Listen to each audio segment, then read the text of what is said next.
Hi എല്ലാവർക്കും പുതിയ വീഡിയോയിലേക്ക് സ്വാഗതം. അപ്പോൾ ഇന്നത്തെ നമ്മളെ വർക്ക് എന്ന് പറഞ്ഞാൽ AC വർക്ക് ഉണ്ടോ, സ്വിഫ്റ്റ് ഡിസയർ വണ്ടിക്ക് ഒട്ടും കൂളിംഗ് ഉണ്ടായില്ല. ചെക്ക് ചെയ്ത് നോക്കിയപ്പോൾ ഗ്യാസ് ഒട്ടും ഉണ്ടായില്ല. അപ്പോൾ ലീക്ക് പ്രഷറായിട്ട് ലീക്ക് കൊണ്ടിരിച്ചു. അപ്പോൾ എക്സ്പാൻഷൻ വാൽവിൻ്റെ അവിടെ പൈപ്പിൻ്റെ അവിടെ ലീക്ക് ചെറുതായിട്ട് പോകുന്നുണ്ടായിരുന്നു. അപ്പോൾ അതിൻ്റെ ഓവറിങ് മാറ്റണം.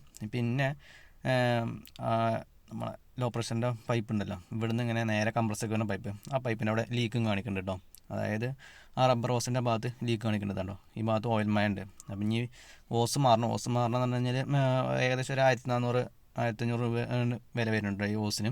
അപ്പം സാധനം സ്റ്റോക്കില്ല, കസ്റ്റമർക്ക് വണ്ടി എന്തായാലും അർജൻറ്റുമാണ്. അപ്പോൾ നേരെ ഇപ്പം നമ്മൾ ഇത് ചെയ്യാൻ പോകുന്നത് ക്രിമ്പ് ചെയ്യാൻ പോകണ്ട, ഈ പൈപ്പ് മാറ്റിയിട്ട് വേറെ പുതിയ പൈപ്പ് ഇട്ട് ക്രിമ്പ് ചെയ്യാൻ പോവാണ്.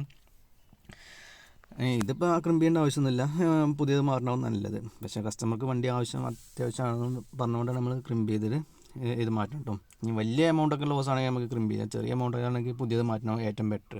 അപ്പോൾ ഇവിടുന്ന് ഒരു 10ൻ്റെ ബോൾട്ട് വയ്ക്കുക, നേരെ അടി ഭാഗത്തേക്ക് കംപ്രസറിൻ്റെ അവിടെ ഒരു ബോൾട്ട് ഉണ്ട്, അത് വെച്ച് കഴിഞ്ഞാൽ നേരെ അങ്ങോട്ട് പുറത്തേക്ക് ഇടാം. വേറെ കാര്യങ്ങളൊന്നും നയിക്കണ്ട, നേരെ ഈ സൈഡിൽ കൂടെ പുറത്തേക്ക് എടുത്ത് കഴിഞ്ഞാൽ നമുക്ക് ആ പൈപ്പ് എടുക്കാൻ പറ്റും. അപ്പോൾ പുതിയത് ക്രിമ്പ് ചെയ്ത് കൊടുക്കുന്നുണ്ട് കേട്ടോ.